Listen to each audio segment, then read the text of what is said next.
Porque a lei, os mandamentos da lei, o antigo pacto, todo aquele mover religioso que veio, né, dos costumes judaicos, desde Moisés, né, esse movimento da lei, Paulo diz que ele foi um aio. Aio é um quê? Um condutor, é um tutor, né?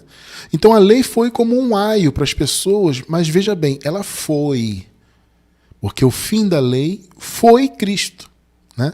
Cristo pôs fim à lei porque ele cumpriu toda a lei. Então ele tornou a lei obsoleta, cumprida, ele fechou, né? Então, só que a lei antes de Cristo ela conduziu, ela foi o aio. Só que a partir de Jesus veio o quê? A graça e, consequentemente, como condutor, o Espírito Santo. Então não é mais a letra da lei, é o Espírito que conduz. Nós somos guiados pelo Espírito.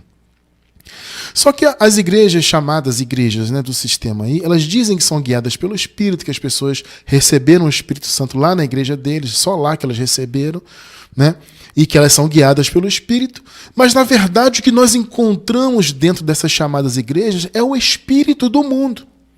E o que é mais, eu diria, irônico nessa história toda é que eles dizem que são guiados pelo Espírito, que tem o Espírito Santo, que as pessoas já foram batizadas lá na igreja deles, etc, etc. Mas eles são guiados por um outro Espírito, que é o Espírito do mundo. E o curioso disso tudo é que eles dizem que nós que pregamos a graça é que somos mundanos. Porque, veja bem, na graça, abençoados, na mensagem da graça, existe nela algo que está ligado diretamente à graça, que está intrínseco no entendimento da graça, que é a liberdade. Agora, observe que eu disse liberdade, não libertinagem, né? Quem prega a graça genuína com o temor de Deus nunca vai pregar libertinagem. Mas a liberdade nós temos que pregar, né? Porque faz parte da graça. Então, as pessoas pegam esse entendimento da liberdade, as pessoas no sistema religioso, e elas já levam para a libertinagem, que é uma coisa diferente. E aí eles dizem que nós, da graça, por termos liberdade, por vivermos, né, a nossa vida normalmente, como qualquer pessoa vive, né, curtimos as coisas que eles dizem que são do mundo, né? Então eles dizem que nós somos mundanos. Esse pessoal da graça é mundano, porque esse pessoal prega o mundo, eles vivem no mundo. Ora, todo mundo vive no mundo. Sabe, viver no mundo não é você praticar as coisas normais da vida.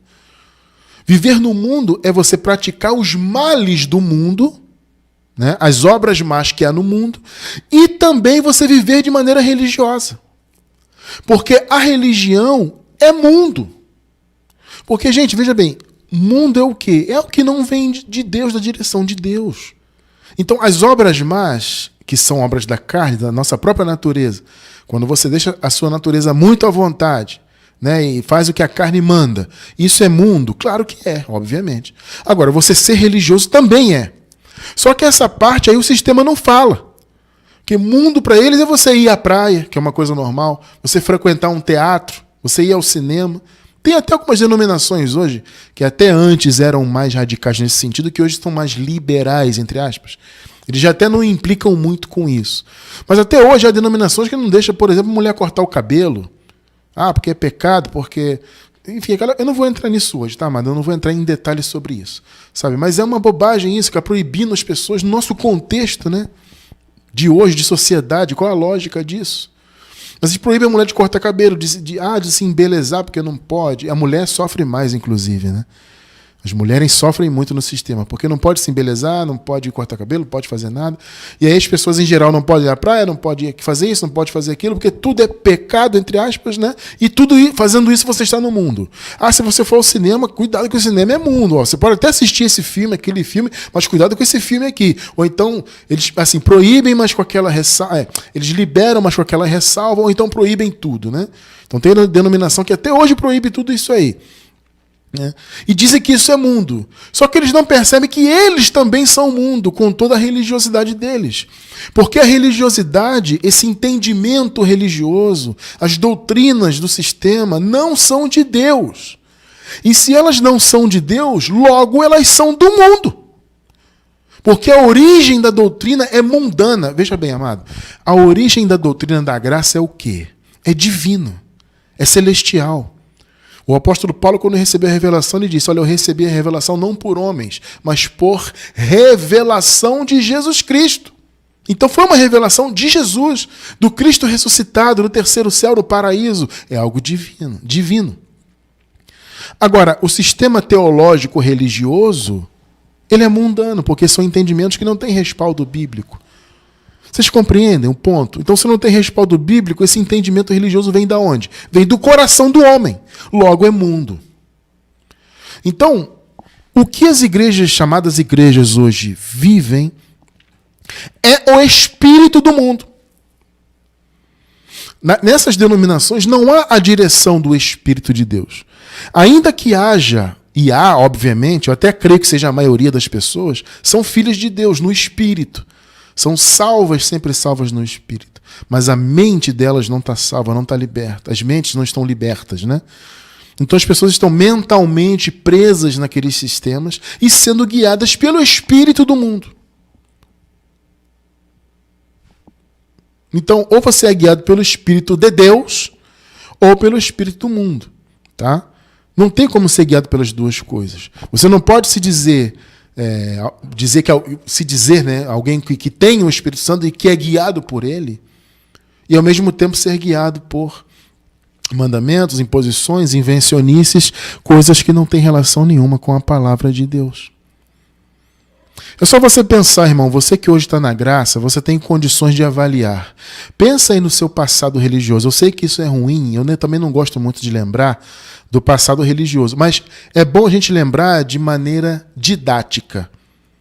Então, didaticamente, pense aí no seu passado religioso. Pensa aí, amado, em quantas coisas você praticava que não tem qualquer respaldo na graça. Pode ter até um respaldo histórico. Vou dar um exemplo. Por exemplo, a própria prática do jejum de alimentos. Tem respaldo histórico? Tem, porque na Bíblia você encontra as pessoas praticando jejuns. Né? Jesus mesmo de Nazaré ensinando os judeus a jejuarem. Né? Você encontra na história dos judeus os jejuns que eles faziam com pano de saco e por estarem de luto e etc. Né? Então, respaldo histórico tem? Tem. Mas tem respaldo no Evangelho? Você substituir a presença de Jesus pelo jejum? Porque o jejum é isso. Ele acaba por ser uma substituição da presença de Jesus. Porque Jesus, ele disse o seguinte: enquanto está com você, enquanto o noivo, que no caso agora é o esposo, que nós já somos casados com o Senhor, né? Então, enquanto o esposo está com vocês, vocês não podem jejuar. Em outras palavras, a presença do noivo tira de nós, né, essa dependência do jejum que tinha antes no Antigo Pacto. O noivo, no caso o esposo agora, a presença dele nos completa, nós não precisamos mais disso. Embaixo do vídeo aí vou deixar um ou dois estudos aí sobre jejum, muito bons, muito explicativos. Então as pessoas vivem aí nos jejuns, que é um exemplo dentre tantas outras práticas, né? Nos jejuns e tal, e dizem que estão sendo guiados pelo Espírito. Ora, amado, se você está sendo guiado pelo Espírito, você não precisa praticar o jejum, você entende que não tem que praticar. Você entende que a prática do jejum, como qualquer outra prática da lei, é uma afronta ao Espírito de Deus, é uma afronta à presença do Senhor em nossas vidas.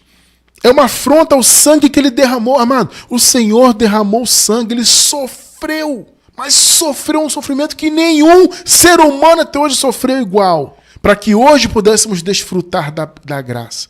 E as pessoas insistem em ressuscitar o Antigo Pacto. Então isso é uma afronta ao sangue de Jesus. Por isso que Paulo diz que esse pessoal da lei é inimigo da cruz.